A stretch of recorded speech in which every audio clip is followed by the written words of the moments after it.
जय हिंद फ्रेंड्स। नौजवान क्रांति के सीजन 3 में आप सभी का फिर से स्वागत है। आप कहेंगे कि जब कोरोना का दौर आता है तो ही मैं आपके सामने हाजिर होता हूं।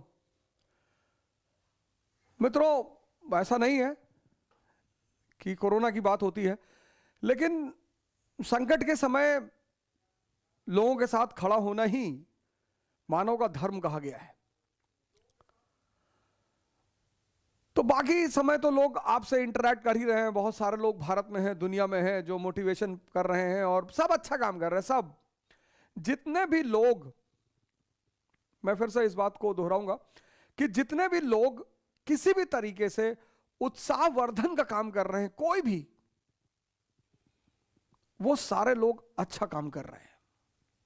कृपया करके ऐसे किसी भी व्यक्ति का या स्त्री का विरोध ना करें जो अच्छे तरीकों से आपके जीवन को दिशा दिखा रहे हैं, आपके जीवन को आगे बढ़ा रहे हैं, आपको उत्साहित कर रहे हैं। ऐसे किसी भी व्यक्ति का विरोध ना करें। किसी भी व्यक्ति का, किसी भी, आपको किसी की बात पसंद नहीं आती है, कोई बात नहीं, अच्छी बात है। सबकी बात पसंद आए ये जरूरी भी नहीं है। भाई, बुद्ध को मानने वालों को महावीर की बात नहीं पसंद आई, महावीर के मानने वालों को बुद्ध की बात नहीं पसंद आई, लेकिन मुझे नहीं लगता कि बुद्ध या महावीर ने कभी यह कहा होगा कि बुद्ध गलत है या महावीर गलत है। सबकी अपनी अपनी शैली है, सबका अपना अपना तरीका है और हर उस तरीके का सम्मान किया जाना चाहिए जो व्यक्ति को उत्थान के रास्ते पर ले जा रहे हैं। सीजन 3 की शुरुआत मैं आज नेशनल यूथ डे 12 जनवरी से कर रहा हूं और पहला संदेश जो मेरा है आप सबको वो यही है कि कोरोना ने फिर दस्तक दे दी है। सरकार की सारी जिम्मेदारियां नहीं है, नागरिकों की भी जिम्मेदारियां हैं। फंडामेंटल राइट्स और फंडामेंटल ड्यूटीज दोनों साथ चलती हैं। सोशल डिस्टेंसिंग, मास्क पहनना, सैनिटाइजर यूज करना, अनावश्यक घर से बाहर ना निकलना, ये सब हमारी भी जिम्मेदारियां हैं और हमें इन्हें बखूबी से निभाना होगा। एक बार सबको फिर से भारत में हाथ से हाथ मिलाना होगा। पूरी दुनिया में सबको एक दूसरे की मदद करनी होगी और इस उभरते हुए संकट का फिर से सामना करना पड़ेगा। अब इस देश में, हमारे देश में प्रथा है दिवस मनाने की। बाल दिवस, यूथ दिवस, लेकिन दिवस मनाने के पीछे जो उद्देश्य है, गोल, वो ये है कि जिस व्यक्ति के सम्मान में हम दिवस को मना रहे हैं उससे प्रेरणा लेना।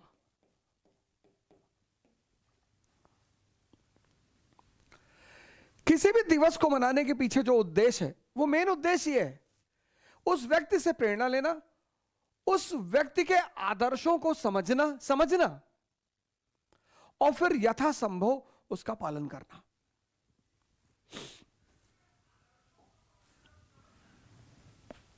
नरेंद्र नाथ दत्त एक ऑफिशियल नाम उनका है, जो बाद में बने स्वामी विवेकानंद। आज आप लोगों ने यूथ दिवस मनाया, लेकिन मैं दावे के साथ कह सकता हूं कि बहुत सारे लोगों को उनके माता पिता का नाम ही नहीं पता होगा। बहुत सारे लोगों को यह नहीं पता होगा कि विवेकानंद नाम दिया किसने था। बहुत सारे लोगों को यह नहीं पता होगा कि विवेकानंद को आदर्श क्यों माना जाए। बहुत सारे लोगों को यह एहसास नहीं होगा कि विवेकानंद आज के इस युग में सर्वाधिक प्रासंगिक है, most relevant personality of India. Bharat youth का देश है, youth. India is a country of youth. Youth यानी पावर, यूथ यानी शक्ति।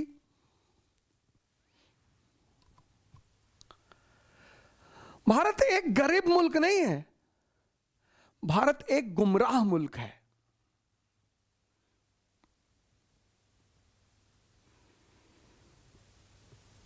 भारत एक गरीब मुल्क नहीं है, गरीब। भारत और गरीब असंभव। जिस देश ने चेतना को पाने का रास्ता जान लिया हो, conscious,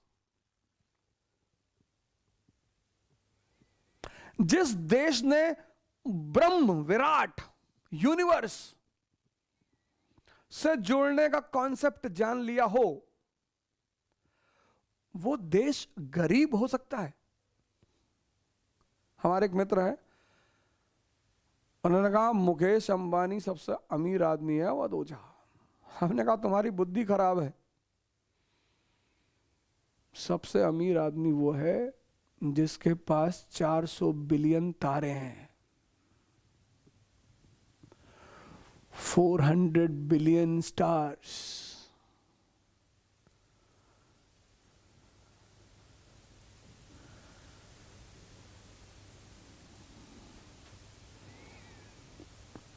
$400 billion stars. Mukesh Ambani और अमीर। मुकेश अंबानी सोने की थाली में खाना खाते होंगे, ऐसा हो सकता है। मुकेश अंबानी 500 करोड़ की कार पे चलते होंगे, ऐसा हो सकता है। मुकेश अंबानी 8,000 करोड़ के मकान में रहते होंगे, ऐसा हो सकता है। मुकेश अंबानी ने बहुत सारे लोगों को नौकरियां दी हैं, ऐसा है। लेकिन मुकेश अंबानी के अपना खुद का जीवन, खुद का जीवन एक संघर्ष है। तो संघर्ष तो सबका है, चिंता भी है खोने का। और यही मुकेश अंबानी की गरीबी है। जिसको भी इस दुनिया में खोने का डर है वो गरीब है। बुद्ध को नहीं है, महावीर को नहीं है, नानक को नहीं है, दादू को नहीं है, सदगुरु को नहीं है। यूथ, युवाओं का देश है भारत, शक्ति का देश है भारत, और भारत गरीब है। इस व्यक्ति का जन्म 12 जनवरी 1863 में हुआ, कलकत्ता में।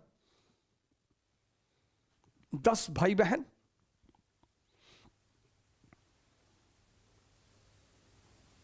कलकत्ता में 1863।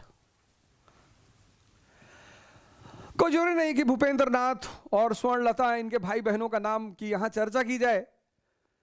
क्योंकि इतने महान व्यक्ति के भाई बहन हैं तो मानी सी बात है कि अगर आप उनका नाम जानते हैं तो अच्छा है। लेकिन 3 लोगों का नाम जानना इनके जीवन में बहुत जरूरी है। एक इनकी मां भुवनेश्वरी देवी,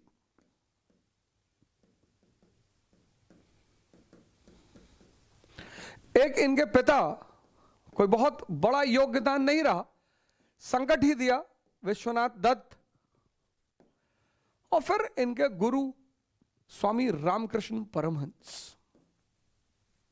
कम से कम बड़े सारे लोग हैं इनके जीवन में जो बहुत इंपॉर्टेंट हैं, लेकिन ये 3 नाम बहुत इंपॉर्टेंट है। इनकी मां भुवनेश्वरी देवी, इनके पिता विश्वनाथ दत्त और स्वामी रामकृष्ण परमहंस। अब चूंकि युवा सन्यासी संप्रदाय को इन्होंने फॉलो किया, विवाह नहीं किया, तो स्वामी विवेकानंद एक भय का भी कारण बने कि अरे भैया, सन्यासी का मतलब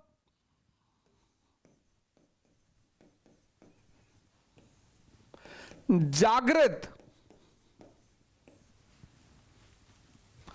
होश में रहने वाला। अब वो संसारी भी हो सकता है,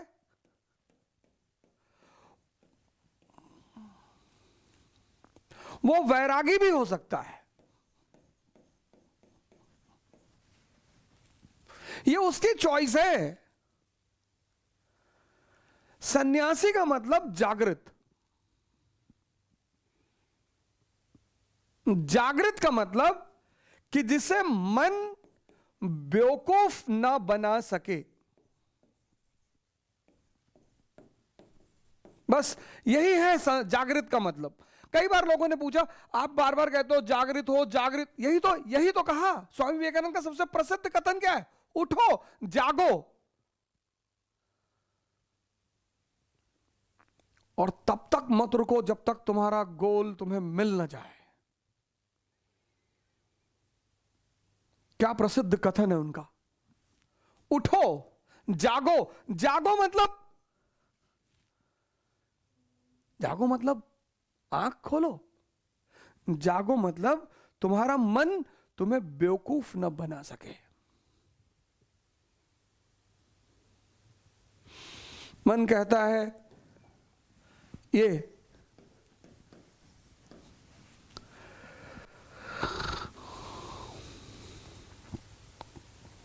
कह रहा है कि धन में बड़ा सुख है,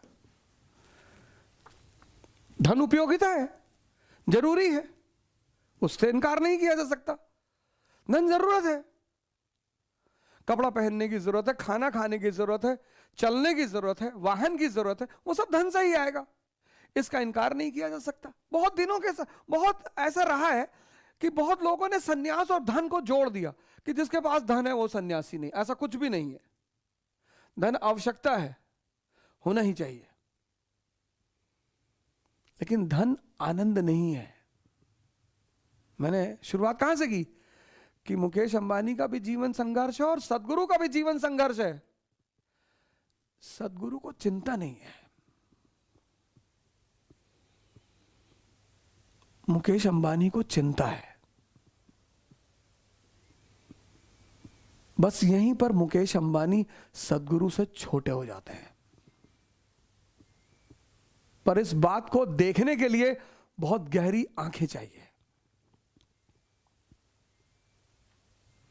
पद मिलेगा, पद में आनंद है।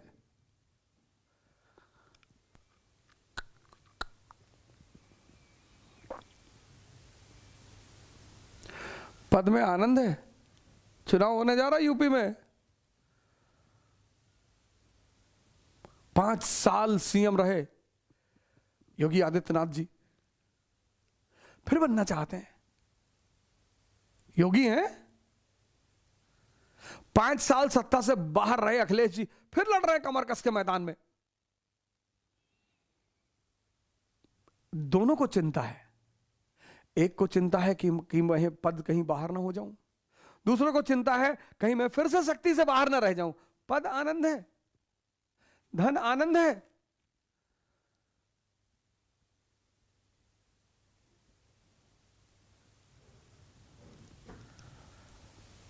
आनंद है चिंता मुक्त चित्त।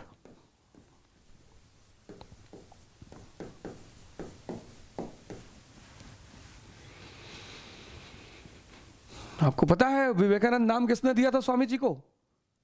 खेतरी के महाराजा अजीत सिंह ने। उन्होंने ही अमेरिका जाने के सारे खर्चे का वहन किया था। उन्होंने ही अमेरिका जाने के सारे खर्चे का वहन किया था। हम विवेकानंद को क्यों पढ़ें? हम विवेकानंद को क्यों जानें? हम विवेकानंद को क्यों समझें? और मैंने कहा कि भारत का भविष्य विवेकानंद हैं। युवाओं का देश है ना, और ये युवा सन्यासी है, और भारत का भविष्य विवेकानंद है। इस देश के हर युवा को विवेकानंद को एक बार समझना पड़ेगा। क्यों समझना पड़ेगा? जीवन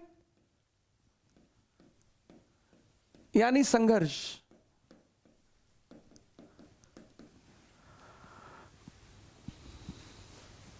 राम, श्री राम भगवान है, संघर्ष। श्री कृष्ण भगवान है, संघर्ष।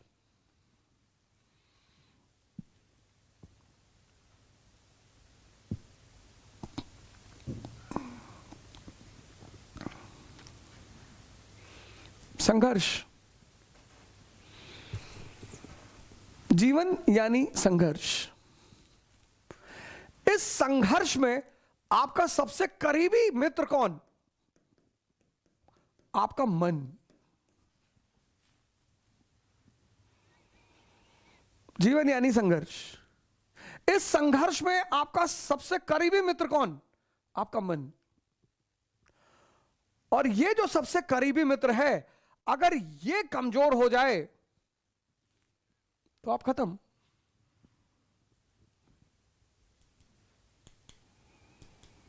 कोई कोचिंग, कोई स्कूल, कोई टीचर, कोई विश्वविद्यालय, कोई मां बाप, कोई काम नहीं आएगा। इसलिए प्रत्येक व्यक्ति को जीवन में सबसे पहले अपने मन पर काम करना चाहिए, क्योंकि जीवन यानी संघर्ष, और संघर्ष में सबसे करीबी साथी मन। अभी कुछ समय पहले आईएएस का रिजल्ट आया था, बड़े टॉपर हुए। 2-3 महीने सबने बड़ा एंजॉय किया। अभी एक टॉपर का है, उनका मेरे पास फोन आया, बोले बड़ी बेचैन, बहुत फिर से दुख सवार हो गया है। मैंने कहा उस किसके ऊपर सवार नहीं हुआ? बोले अब कैडर की दिक्कत हो गई है, पता नहीं कौन सा कैडर मिलेगा, और होम कैडर नहीं मिलेगा तो मुझे बड़ा दुख होगा। अरे मैंने कहा अब भी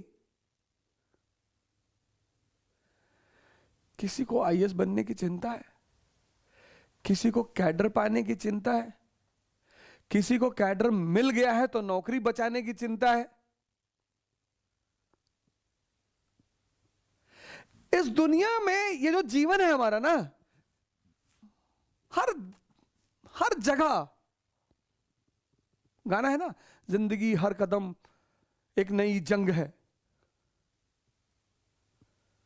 प्रत्येक व्यक्ति को अपने मन पर काम करना चाहिए। स्वामी जी शिकागो में थे, तो बच्चे जो है एग सेल्स पे निशाना लगा रहे थे। नदी के किनारे बच्चे एग सेल्स पे निशाना लगा रहे थे, निशाना लग नहीं रहा था। तो स्वामी जी गए, स्वामी विवेकानंद गए बच्चों के पास, बोले गन हमको दो, हम लगाते हैं। तो उन्होंने जितनी बार निशाना लगाया, निशाना लगा। तो लड़कों ने पूछा कि आपने कहां से शूटिंग सीखी? बोले मैंने शूटिंग नहीं सीखी, मैंने ध्यान सीखा है।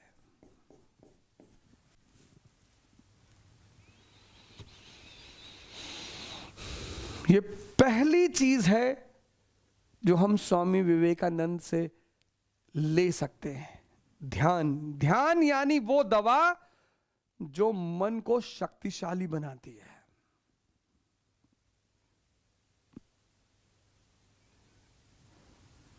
कितने सारे पेरेंट्स हैं, मां बाप हैं, कितने सारे लड़के हैं। कल एक पूना से लड़के का मेरे पास फोन आया, कैसा डॉक्टर ने मुझसे कहा है, पता नहीं कौन सी बीमारी बता रहा था, ओएसडी पता नहीं कुछ बता रहा था, करता कोई साइकोलॉजिस्ट थे, वो बता रहे थे तुमको ओएसडी हो गई। हमने कहा ये कहा है बाबू?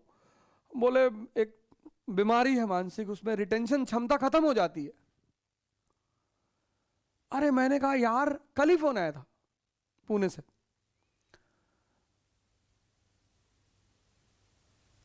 तो मैंने तुरंत, मुझे स्वामी जी का किस्सा एक याद आया। शिकागो में थे तो एक लाइब्रेरी में सुबह जाते थे और बड़ी सारी किताब उठा लाते थे, और शाम को ले आके लेडी थी लाइब्रेरियन, उसको वापस कर देते थे। तो लेडी बड़ी गुस्सा हुई एक दिन, बोली जब नहीं पढ़ पाते हो इतनी किताब तो ले क्यों जाते हो? अरे स्वामी जी ने कहा मैडम ऐसा नहीं है, मैं तो पढ़ता हूं, मैं तो सारी किताबें पढ़ लेता हूं। लेडी ने कहा सारी पढ़ लेते हो? बोली हाँ। उसने कहा अच्छा। एक किताब उठाया, बीच का पेज खोला, पेज नंबर बताया कि इस पेज नंबर पे इस पैराग्राफ में क्या लिखा, पूरे पेज सुना दिया।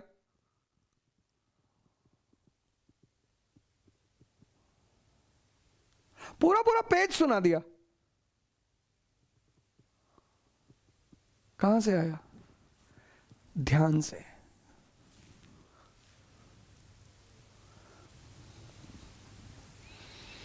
मन को शक्तिशाली करने की जो दवा है ना, मन को जो शक्तिशाली करने की दवा है वो है ध्यान।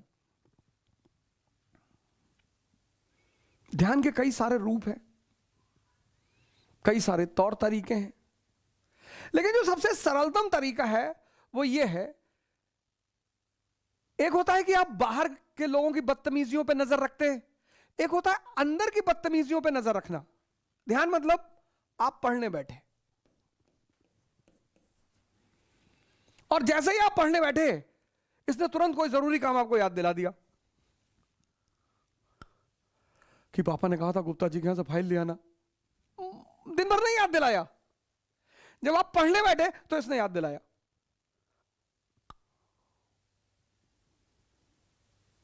दिन भर नहीं याद दिलाया,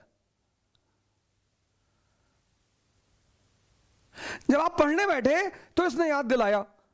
पहले तो इसने याद दिलाया गुप्ता जी की फाइल, आपने कहा कल ले लेंगे, कल सुबह ले आएंगे, आज रात भर पढ़ ले, कल सुबह ले आएंगे। इसने कहा यार ये तो तीर खाली चला गया, तो इसने दूसरा तीर फेंका।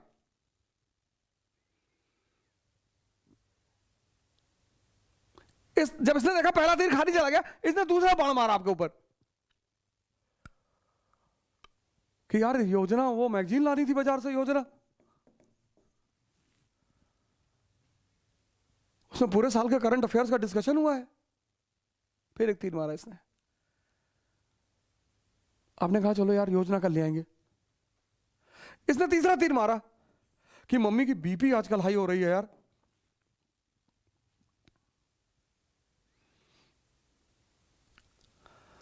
आपने कहा चलो ख्याल रखेंगे मम्मी का, आपने उसको भी छोड़ निगलेक्ट कर दिया। फिर उसने एक तीर मारा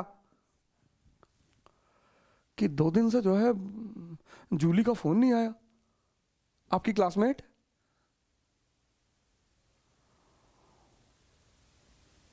और किसी ना किसी तीर में तो फंसोगे ही।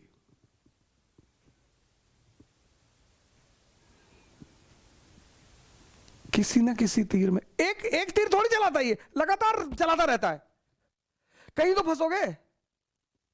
और इनमें से किसी में आप फंसे, इसने आपको उठाया तो ये जीत गया,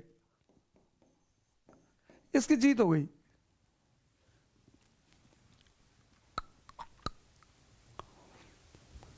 पढ़ाई, ध्यान, प्रार्थना, ये वो चीजें हैं जहां मन आपको बहुत छेड़ेगा, बहुत।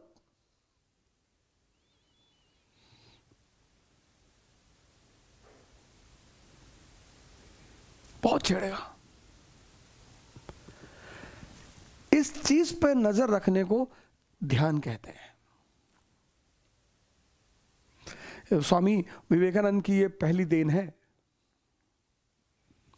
कहते थे मैं पूरी दुनिया को ध्यान में कर लेना चाहता हूं, क्योंकि ध्यान करोगे मन शक्तिशाली हो जाएगा, मन शक्तिशाली हो जाएगा, जीवन आसान हो जाएगा। जीवन और मन का क्या संबंध? क्योंकि जीवन संघर्ष है। हमारे आदरणीय प्रधानमंत्री जी मोदी जी को कौन से लड़के बच्चे हैं? 24 का चुनाव लड़ने के लिए फिर तैयारी में है। 60+ का आदमी युद्ध लड़ने के लिए तैयार है, मन के बल पे ही तो तैयार है। 21 साल का युवा सिगरेट पी रहा है, नशा कर रहा है, हमारी नौकरी नहीं लगेगी। लगेगी।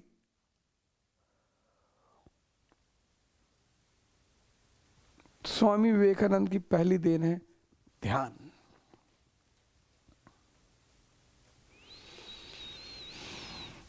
जो हमें उनसे लेनी है, देश के हर युवा को लेनी है। हर युवा को ध्यान से जोड़ना चाहिए। तुम्हारा जीवन संघर्ष है, हर जगह, हर कदम, हर घड़ी संघर्ष में तुम्हारा सबसे करीबी साथी है तुम्हारा मन।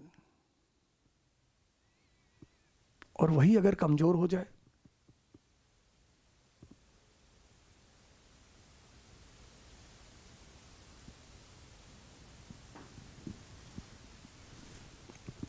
ट्रेन में जा रहे थे स्वामी जी,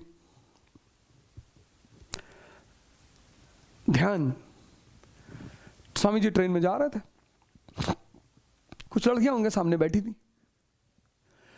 बड़ा मजाक उड़ा रही थी। अमेरिका का समाज 1890s का उभरता हुआ मैटरलिस्टिक, तो वहां की लड़कियों के लिए सन्यासी मतलब भिखारी।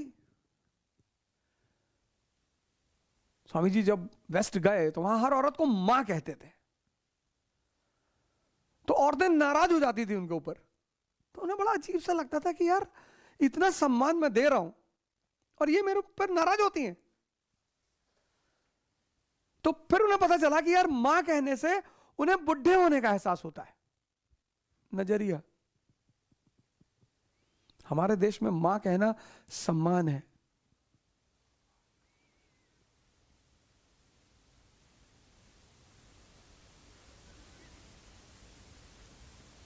नजरिया।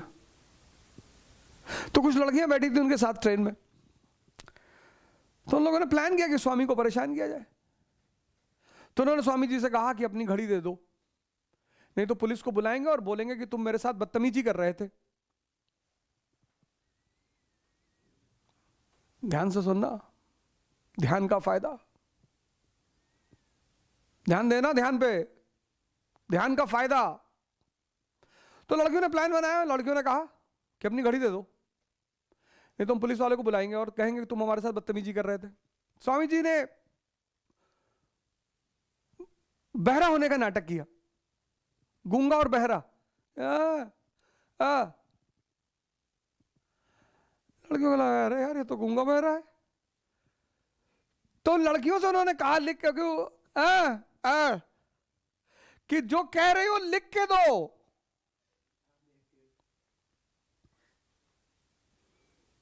बालक बुद्धि और भारत का जागृत दिमाग,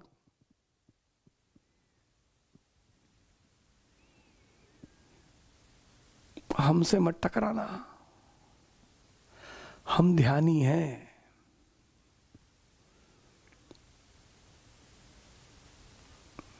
पढ़ने से आदमी क्लर्क बना है, बाबू बना है।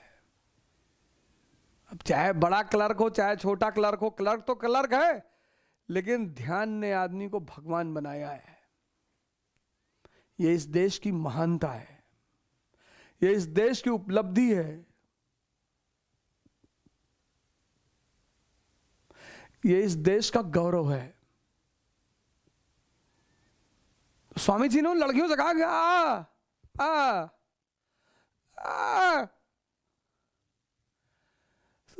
अरे ये तो गूंगा बहरा है। तो उन्होंने लिख के दिया कि तुम हमें अपनी घड़ी दे दो, नहीं तो हम पुलिस को बुलाकर तुमको फंसा देंगे। लिख के दिया, उन्होंने जेब में रख लिया। बोले अब तुम सब अपनी अपनी घड़ी दे दो, नहीं तो तुम्हारा क्या होगा ये तो भगवान ही जाने। यह है ध्यान की शक्ति। तुमको न्यूटन का नियम स्कूल में पता चलेगा, लेकिन न्यूटन के नियम को लगाना कहां है यह ध्यान से पता चलेगा।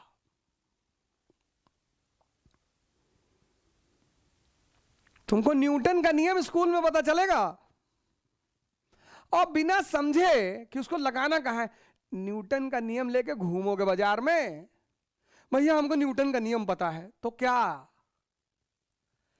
नियम जानना जरूरी नहीं है, नियम को लगाना कहां है।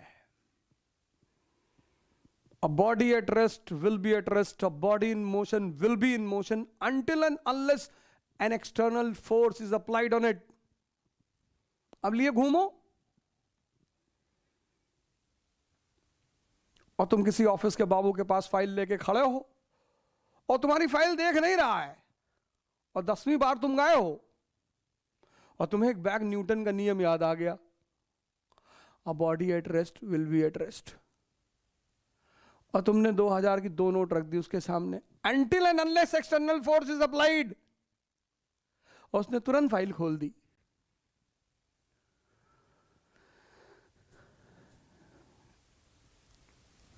नियम जानना जरूरी नहीं है, नियम लगाना कहां है यह ध्यान ही बताएगा।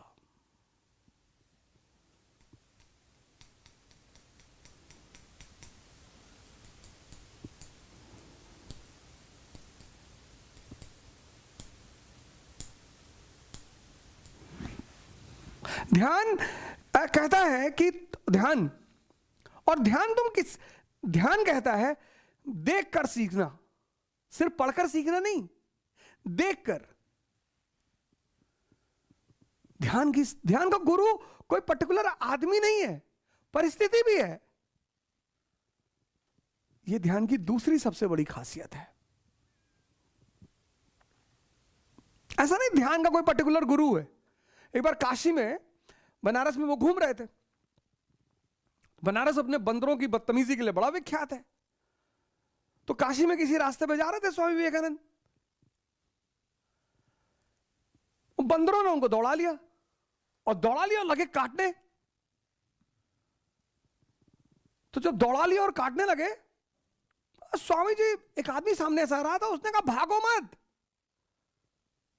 लड़ो। और पलट गए स्वामी जी, पलट गए, उठाया पत्थर और बंदर रिट्रीट कर गए। तो उन्होंने अपनी डायरी में लिखा कि ऐसी भयानक समस्याओं से भागने से निजात नहीं मिलेगा। देखो घटना गुरु बन गई।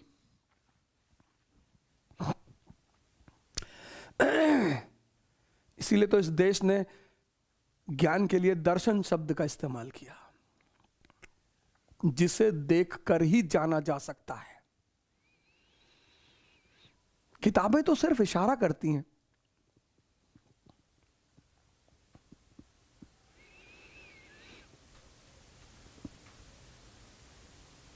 किताबें तो सिर्फ इशारा करती हैं।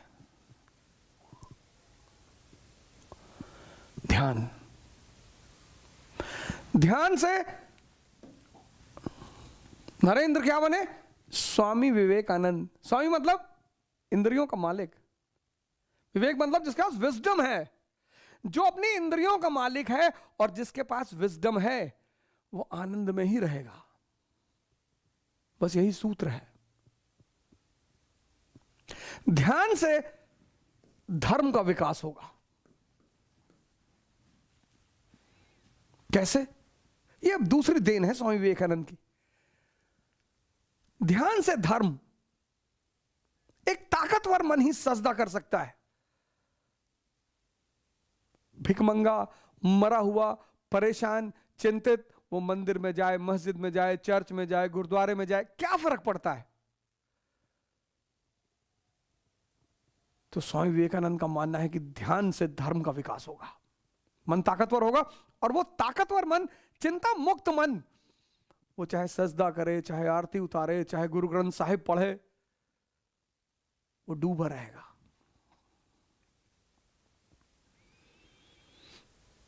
शिकागो की धर्म सभा, पेरिस की धर्म सभा, अब इतना टाइम तो नहीं है मेरे पास कि मैं उनकी हर जगह उस आदमी ने कुछ विशेष काम किए।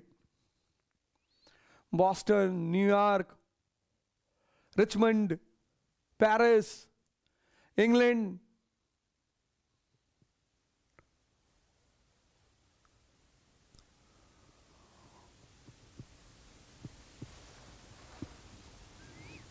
जब भारत गुलाम था अंग्रेजों का, उस वक्त एक ऐसा आदमी था जिसने ध्यान की शक्ति पर पूरी दुनिया को भारत की शक्ति का एहसास कराया। Chicago conference. शक्ति, धार्मिक होना जरूरी है शक्ति पाने के लिए, शक्ति हासिल करने के लिए।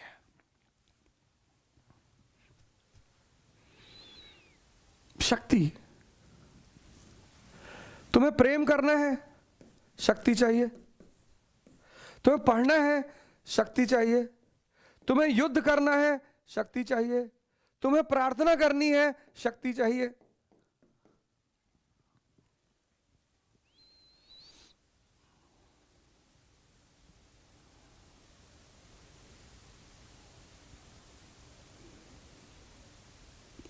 भगवान की परिभाषा क्या है? ओमनिसिएंट, ओमनीपोटेंट, ओमनीप्रेजेंट। शक्ति, और यह शक्ति का जो मूल आधार है वह है ध्यान।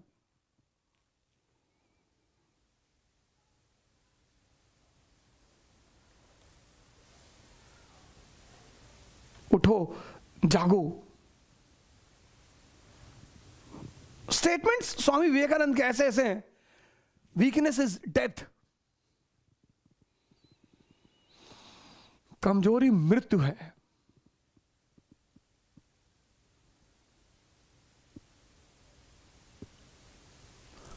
कब तक माइंड कैप्सूल खाकर मन को मजबूत करोगे? कब तक मोटिवेशनल लेक्चर सुनकर अपने आप को ताकतवर बनाओगे? साधना करनी पड़ेगी,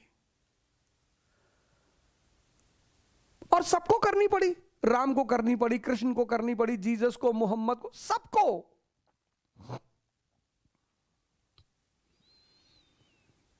सबको, कोई अपवाद नहीं है। राहुल जी ने शुरुआत में नहीं की, अब कर रहे हैं, कर तो रहे हैं। भगवान ने चाहा वो भी कभी प्रधानमंत्री बन जाएंगे। पिता प्रधानमंत्री था, मां किंग मेकर थी, दादी प्रधानमंत्री थी, तो उन्हें नहीं करना पड़ा, अब कर रहे हैं।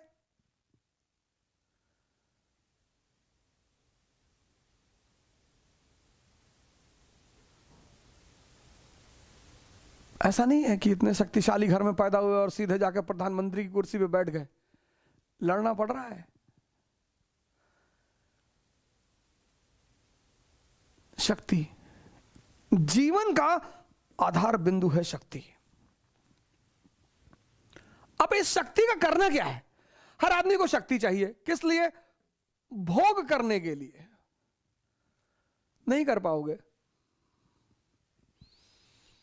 नहीं कर पाओगे, कर ही नहीं पाओगे, होता ही नहीं, होता ही नहीं। तो पहली देन है विवेकानंद की ध्यान, दूसरी देन है धर्म,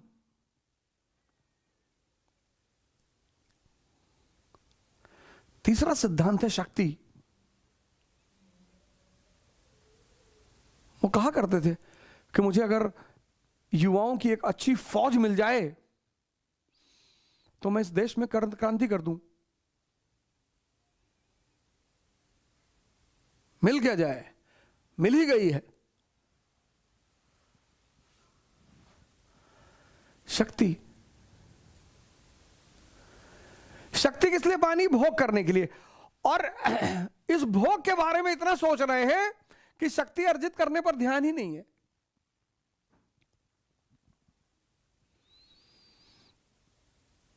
तो चौथी बात विवेकानंद ने कही कि शक्ति पानी है सेवा करने के लिए। 1897 में आरके मिशन का गठन किया, Ramakrishna mission, social service, social good. यही तो कबीर ने कहा, वृक्ष कबहु नहीं फल बखे, नदी न संचय नीर, और परमारथ के कारण साधुन धरा शरीर। और जीवन का उद्देश्य ही क्या है? आज संयोगवश मैंने मुकेश अंबानी जी का नाम ले लिया, लेकिन उनसे कम अच्छा खाना मैं नहीं खाता हूं।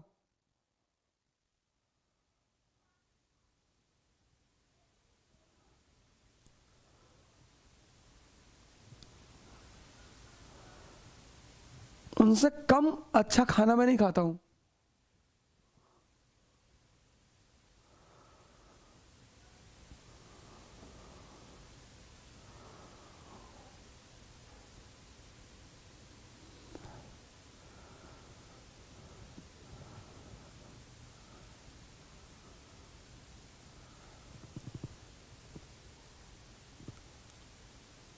परमारथ के कारण है, भोग नहीं पाओगे, कोई नहीं भोग पाया। जितने लोगों ने शक्ति से भोगने की कोशिश की, उनका अंतिम चरण आईसीयू में रहा।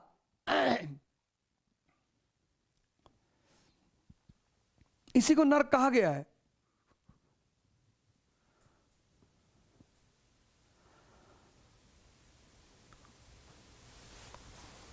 इंद्रियां उपयोग करने के लिए है, भोग करने के लिए नहीं है। ये चार चीजें, ध्यान, धर्म, शक्ति और सेवा। भारत के युवाओं को इन 4 चीजों पर अपना ध्यान देना चाहिए। सबको, देश संकट से गुजर रहा है, देश का हर व्यक्ति परेशान है,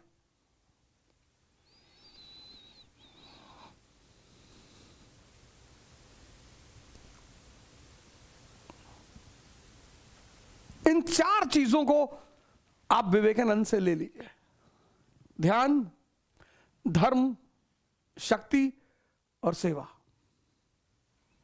और सरकार, आप तो महान बनेंगे ही बनेंगे, आपके साथ साथ ये देश भी महान बनेगा।